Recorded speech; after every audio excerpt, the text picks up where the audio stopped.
Gung, kan kemarin kita udah ngomongin tentang apa namanya kesulitan milenial untuk dalam mencari pekerjaan kan. Iya. Nah, selanjutnya nih kita mau ngebahas ternyata selain kesulitan-kesulitan yang dihadapi oleh milenial dari berbagai kesulitan yang kemarin udah kita bahas itu, ternyata ada lagi masalah tambahannya loh. Apa tuh? Nah, masalah tambahannya ini ya dibilang sepele nggak sepele, tapi juga susah juga. Iya. Yaitu masalahnya adalah ketika dia harus menghadapi HRD yang bermasalah. Berarti kita bahas masalah HRD yang bermasalah nih. Yoi, sekarang. Nah, menurut lo kira-kira kriteria HRD seperti apa yang bermasalah? Ya, jadi tim KRTR udah merangkum, Gung ya. Ada 7 lah poin-poin yang akan kita bahas kali ini yang berkaitan dengan HRD bermasalah. Yoi. Kita mulai dari pertama. Yang pertama itu adalah ketidakjelasan dalam proses rekrutmen. Gimana tuh? Iya, jadi sesuai dengan headline-nya, anjay. Jadi si HRD ini itu tidak memiliki kayak proses atau timeline yang jelas ataupun juga bisa dibilang kurang transparan sehingga sedikit banyak itu membingungkan calon pelamar. Gue kebetulan kayaknya gue punya contoh nih bro. Apa tuh? Jadi kayak misalkan dibuka nih open recruitment. Ya. Jadi gue ngambil contohnya ini dari salah satu VT lah. Jadi dia itu ngerekrut dengan kriteria misalkan dibuka untuk semua jenis jurusan. Terus kriteria paling minimal adalah lulusan SMA atau SMK. Usia itu dari lulusan itu ya mungkin sekitar usia 18 sampai misalkan maksimal 45 tahun. Ya berarti kan di situ cuman di VT itu tidak dijelaskan ininya, maksudnya job desk-nya ini apa. Kayak misalkan oke, gue ngelamar IT. Apakah ketika masuk ada job desk itu gitu loh. Apakah kriteria seperti itu gitu kan? Bukan maksud gue itu sih. Kalau job desk kan nanti ya kita bisa cari tahu di googling kan. Cuman kan tadi lu bilang ada ketidaktransparanan dalam masalah deskripsi. Dalam informasi. Iya, dalam masalah informasi. Artinya gini, maksud gue adalah kayak gini. Jadi informasi tentang tahapan rekrutmennya, kemudian jadwal wawancara, kriterianya itu tidak lengkap ketika di-push ke biro loker. Jadi kayak misalkan dibutuhkan segera lowongan ini. Kirimkan CV gini. Tapi sering banyak kita jumpai itu deadline-nya nggak tahu. Oh, maksudnya kayak kapan interviewnya, kapan diterimanya atau pengumuman di situnya. Pengumumannya gitu, ini proses rekrutmennya gitu kan. Paling cuma tulisnya ditunggu sampai tanggal segini. Tapi kita nggak tahu ketika kita apply di tanggal begitu itu sudah terisi oleh orang lain atau belum. Oh, I see. Berarti kayak misalkan oke lah gue apply nih. Berarti kan dengan harapan gue jelas nunggu panggilan dong. Tapi ternyata sebetulnya posisinya sudah terisi. Dan pada umumnya para pekerja itu standarnya 2 minggu. Kalau 2 minggu tidak dikabari lewat email atau panggilan telepon, ya berarti sudah tidak ini. Sudah nggak, gitu. Ya dianggap nggak lolos lah. Dianggap nggak lolos. Nggak lolos screening atau apalah. Tapi juga nggak sedikit kasus yang ternyata setelah udah lewat dari deadline itu, nanti dia dihubungin 3 bulan kemudian, 4 bulan kemudian, yang bahkan si pelamarnya ini lupa dengan ininya posisinya. Saya ngelamar posisi apa ya gitu kan? Karena udah kelewat. Iya, udah kelewat lama gitu. Dan dia mungkin bisa jadi juga udah dapat pekerjaan baru juga. Bisa jadi.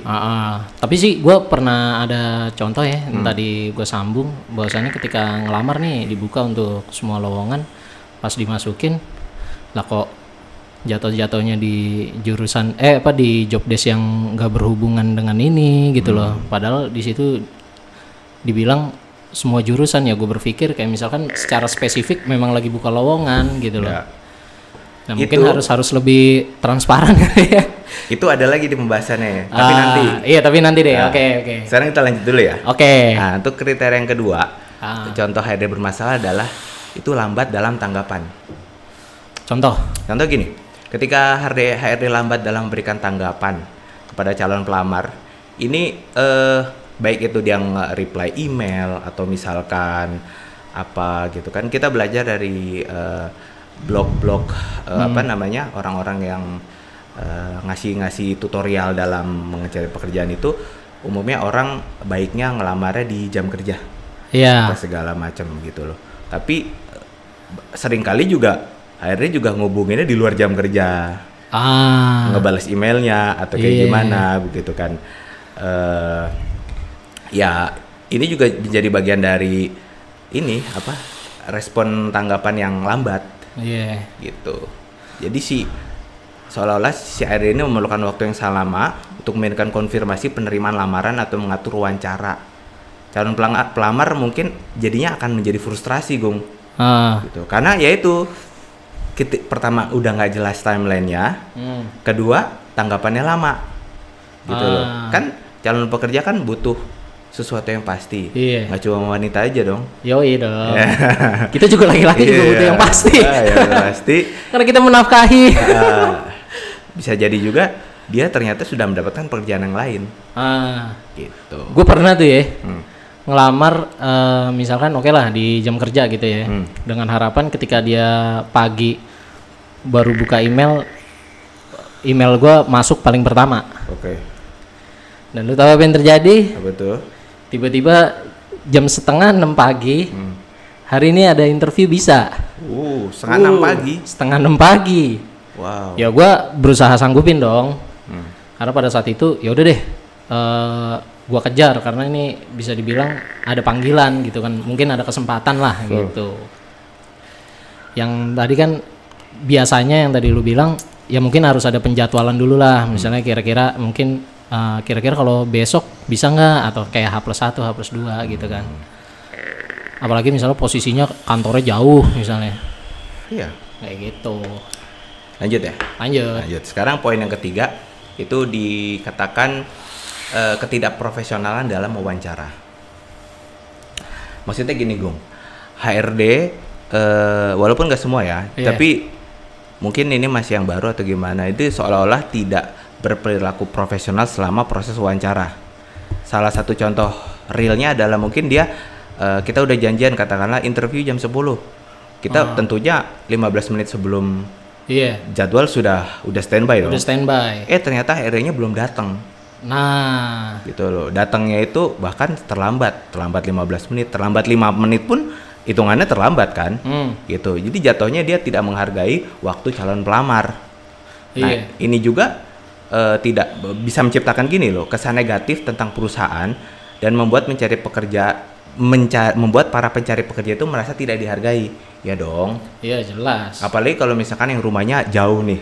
Dia memperhitungkan timing macet, kemudian keterlambatan gini. Jadi mungkin dia sudah prepare 1 jam atau setengah jam sebelum waktu wawancara. Ternyata waktunya molor dari yang sudah dijadwalkan. Gitu kan. Lelah, letih, lesu, lemas nih jadinya. Lemas. Terus ketika udah gitu nggak diterima. Aduh. Misalnya ketika datang, iya nih, sorry macet, HRD-nya ngomong gitu. Ya lu datang lebih pagi. Semua juga sama gitu. Enteng banget ngomong gitu. Kita juga sama-sama orang ini gitu. Lu dapat biaya hidup dari situ, kita juga pengen gitu loh. Kita sama-sama orang, bukan lu orang gua pulu-pulu. Iya, terus lu merasa lu HRD, lu abuse of power. Kan tidak gitu loh. Kita sama semua. Sama. Gitu. Lanjut. Sekarang poin yang keempat, itu dikatakan diskriminasi dalam seleksi. Ini umum gak sih, Gung, kayak gini? Ya, misalnya diskriminasi dalam masalah apa? Kayak misalnya gender, usia, atau suku. Ya.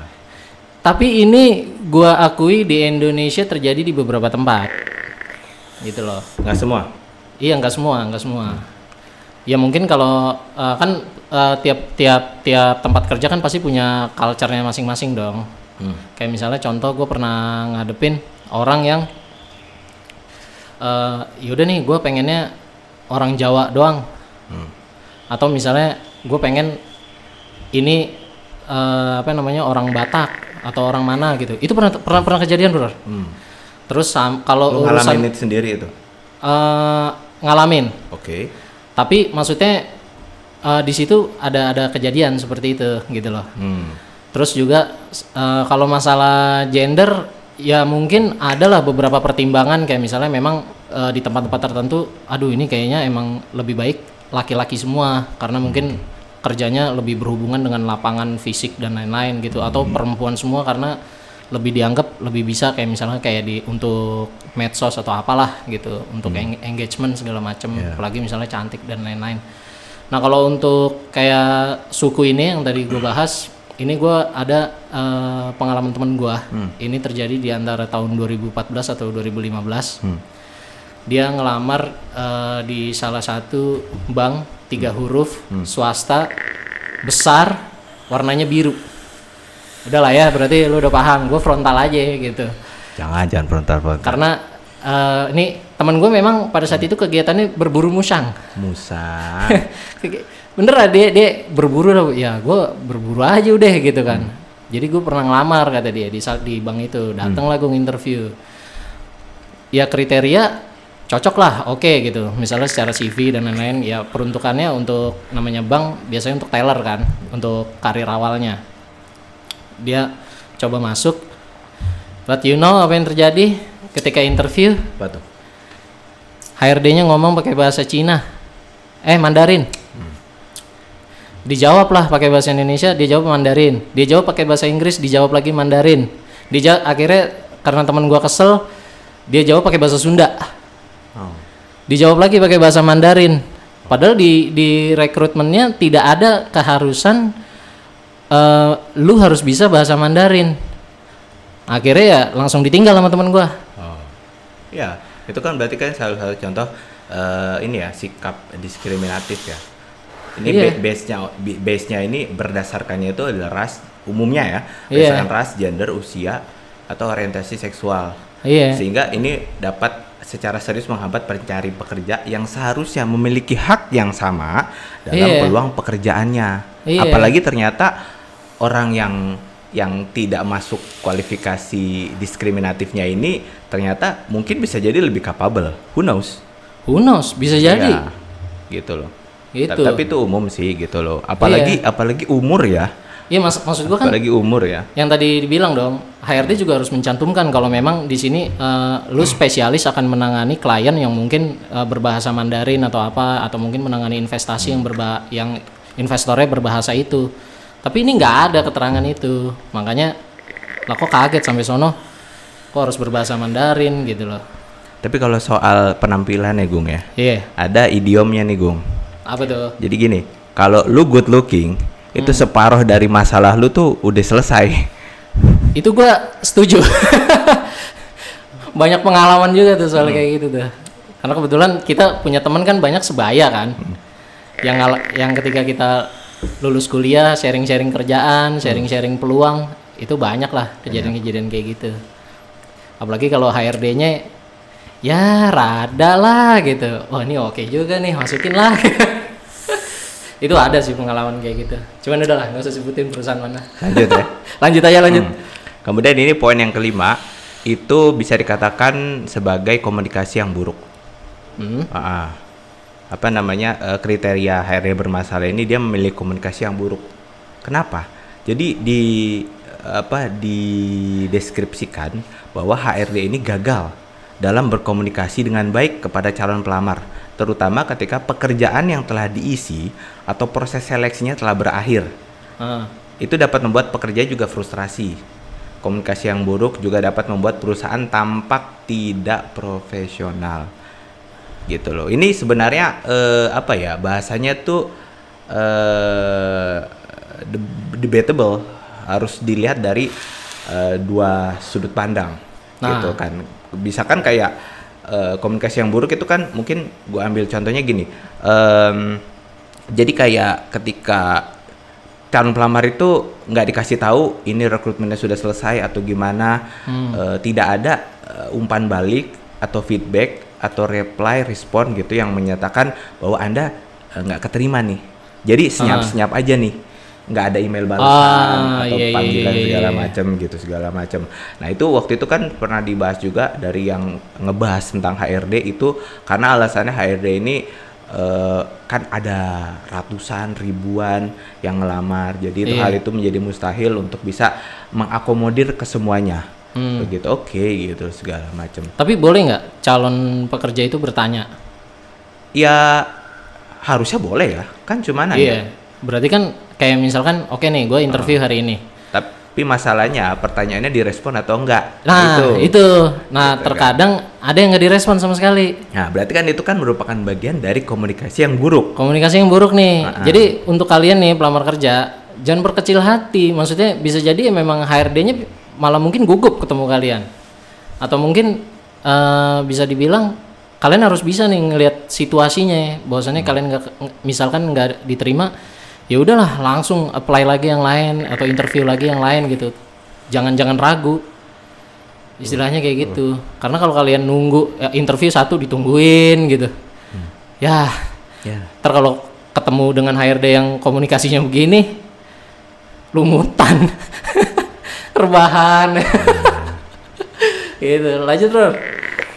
Lanjut, poin yang keenam adalah dikatakan ketidakprofesionalan dalam pengelolaan data pelamar.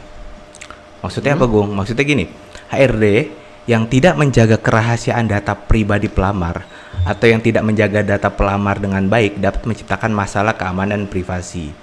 Ini kita nggak bisa cerita banyak karena kan ya belum ada bukti real ya, contoh-contoh. Cuman kan ibaratnya gini, data, lu kan melamar, lu ngirim CV, berarti kan semua data pribadi lu ada di sana. Ada di sana. Mulai dari jenjang pendidikan lu, jenjang karir lu, alamat lu, email lu, nomor ponsel lu dan lain sebagainya. Semua data pribadi ada di sana.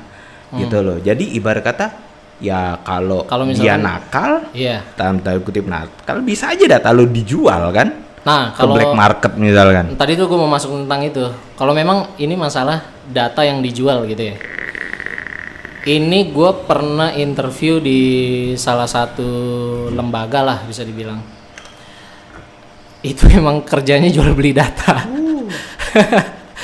Jujur aja, jadi ketika ini, Mas bisa nggak nih ngelola data ini begini. Tenang kok, kita udah punya stok database segala macam. Jadi data kita tuh dijadiin database.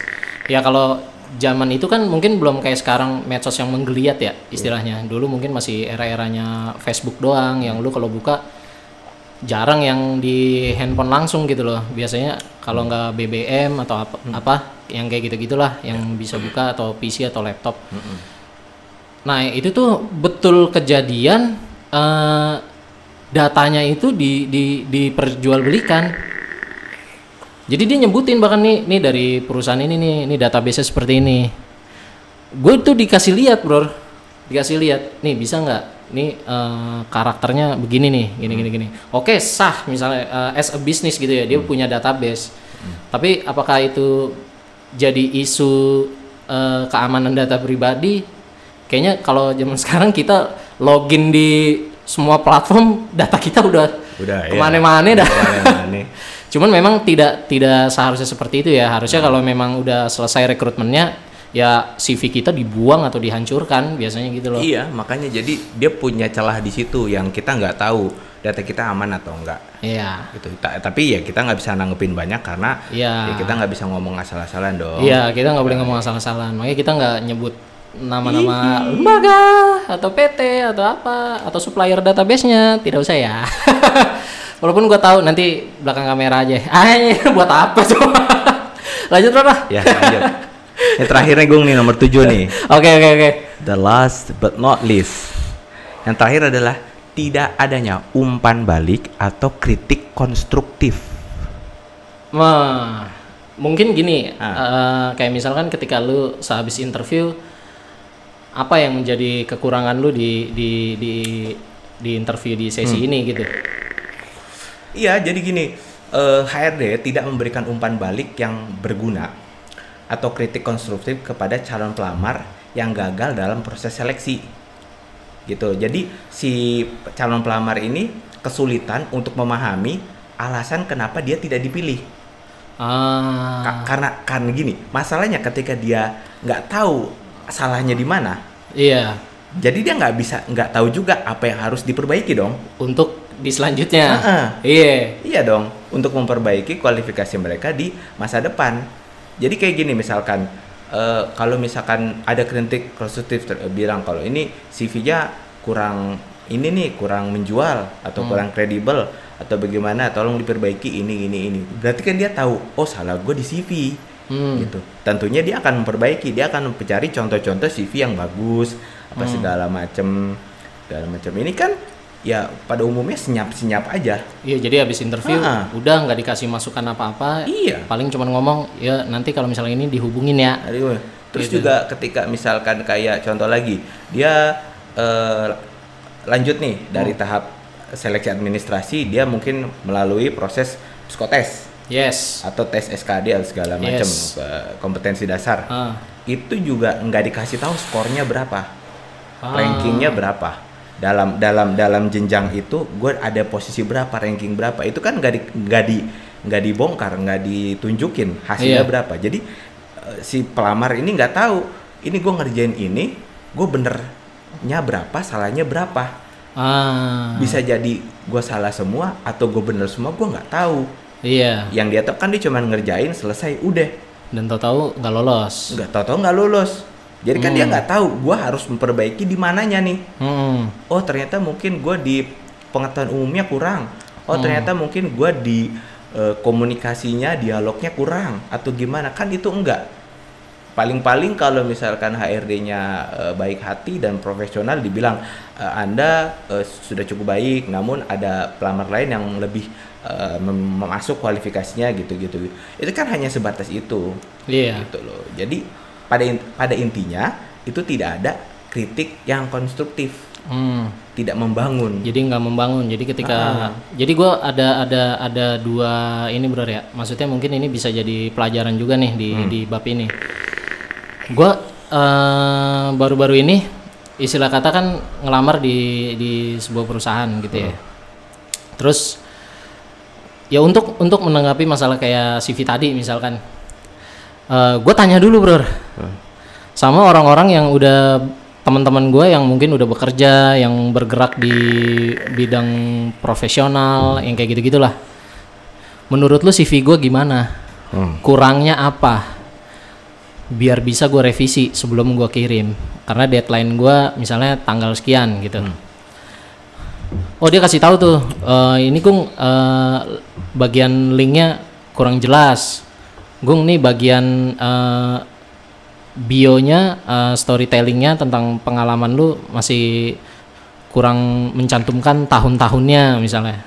Nah itu mungkin bisa jadi salah satu tips juga nih buat teman-teman. Mungkin kalau ada temen yang udah kerja profesional, nggak ada salahnya untuk komunikasi, minta saran untuk dilihat CV kalian itu kayak gimana. Karena biar gimana pun yang udah kerja di situ kan udah melewati tahap itu kan. Gitu loh. Jadi nanti kalau calon-calon pelamar pekerja, kalau dia bingung tentang bagaimana kualitas CV-nya, itu bisa japri Agung begitu. Kagak lah. Nanya-nanya. Maksudnya misalnya di bidang apa gitu ya, misalkan kayak kitchen atau misalnya di bidang desain grafis, di bidang IT. Nah lu bisa bertanya dengan orang yang bekerja di bidang yang sama, kayak misalnya mungkin lu punya teman sekolah atau teman kuliah yang kerja misalnya di bidang IT. Lu tanya kalau CV gua gini gimana, portfolio gua begini gimana gitu. Terus kalau misalnya desain grafis juga sama. Terus kayak misalnya bagian kitchen, pengalaman gua di sini cocok nggak nih untuk kebutuhan di kitchen lu gitu. Karena pengalaman gua misalnya ada yang di bidang pastries gitu kan, terus, tapi ada yang misalkan lebih ke makanan secara khusus ya, misalnya masakan Jepang atau apa. Nah terus satu lagi yang tadi masalah apa sih istilahnya, kritikan yang membangun untuk calon pekerja atau para pencari kerja. Nggak semuanya ngeblank lah, tapi ada juga perusahaan yang gue kemarin ambil contoh dari kenalan gue. Ketika dia interview, kebetulan HRD-nya tuh bertanya itu secara subjektif bro, gitu loh. Karena memang kebutuhannya untuk hubungan antar inilah resource lah istilahnya. Jadi lebih kepada human resource-nya gitu. dikasih tahu sama dia memang. Jadi setelah interview harusnya kalau ada pertanyaan ini jawaban kamu seperti ini. Terus kalau pertanyaan yang ke poin sekian kamu harusnya jawabnya seperti ini. Nah itu ada juga, cuman kayaknya ada beberapa juga yang nggak bisa nangkep itu juga. Jadi kita sebagai pencari kerja atau pelamar pekerjaan juga harus berbesar hati dan terbuka dengan sangat ketika HRD bicara seperti itu. Karena gue pernah kok ngelamar nih, terus tiba-tiba kok dari tadi kamu masuk ruangan kamu nggak pernah senyum sama sekali. Tahu, gue potong dulu. Gitu-gitu. Nah, ini gue potong dulu nih.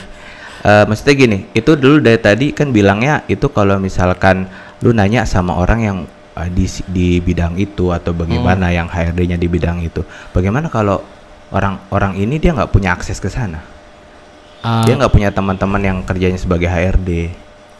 Ya kan misalkan kita bisa lihat ya yang tadi lu bilang tuh, ada blog-blog khusus atau mungkin akun-akun VT atau Instagram khusus yang ngebahas masalah tips and trick lolos wawancara segala macem. Nah mungkin bisa belajar juga dari situ tuh. Iya, paling itu sumbernya.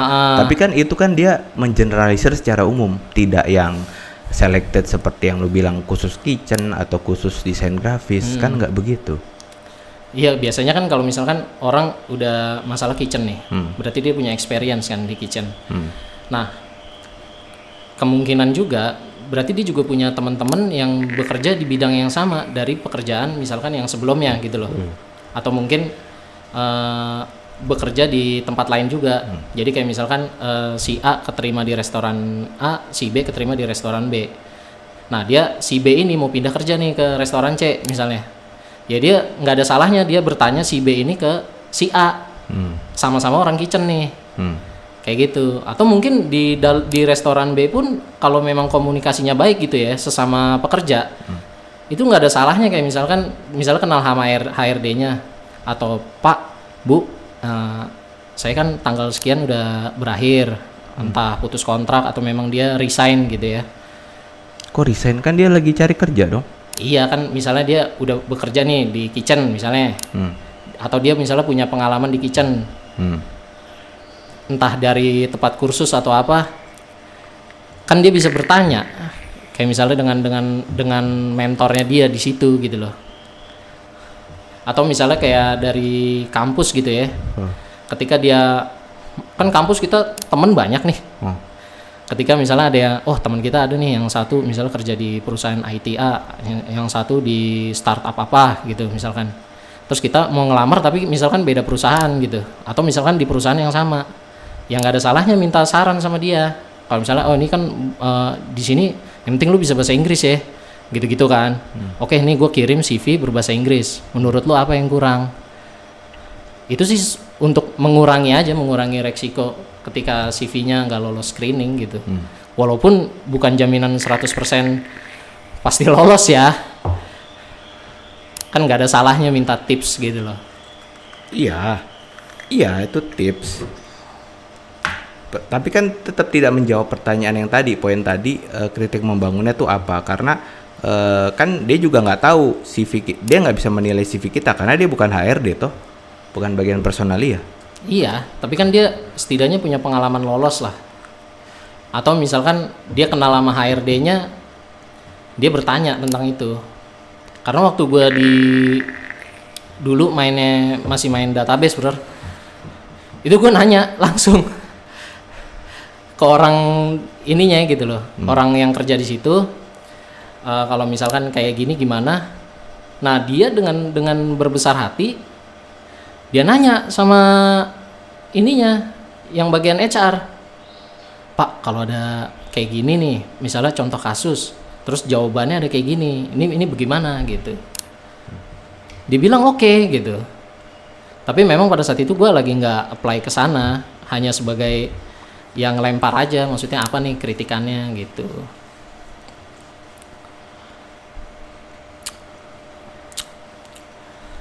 Sih. Gitu ya, hanya sebagai ini doang sih, acuan gitu. Misalnya nih lu kurang nih di portfolionya coba deh tambahin screenshot, tambahin apa gitu.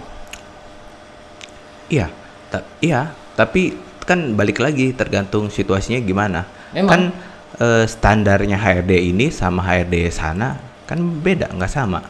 Ya memang. Gitu loh. Memang nggak sama. Memang nggak sama. Gitu. Cuman maksud gue yang penting kita udah ada input lah, oh dari si A begini, kayak misalkan, oh lu coba deh layoutnya dibikin satu ini aja, satu baris, karena CV itu dibikin untuk fast reading gitu loh, jadi dibaca dengan cepat gitu kan. Jadi gimana caranya posisinya harus mudah dibaca, jelas dan terstruktur. Jadi yang pengen diketahuin HRD saat itu udah langsung ketahuan. Ya poinnya guys, perbanyak referensi. Iya, Gitu, perbanyak referensi. Jadi ya ambil contoh kasus kan di YouTube itu banyak ya. Iya. Dari HRD juga banyak yang bikin vlog-vlog kayak bikin gimana. VT. Gitu itu digali terus, jangan putus asa, pantang menyerah. Gitu sebagai pejuang karir begitu tentunya. Iya, tentu. Karena memang betul kita nggak pernah tahu kita berhadapan dengan HRD seperti apa. Gitu. Kan kita tidak semua kenal dengan orang dalam ya. Tidak semua kenal dengan orang dalam. Ada juga yang yaudah deh coba gitu. Udahlah kita coba. Gitu. Intinya jangan semangat, tetap menyerah. Kebalik Ege. Tetap semangat, jangan menyerah, teman-teman. Itu maksud gue. Oke. Udah gitu aja. Sekian, terima kasih.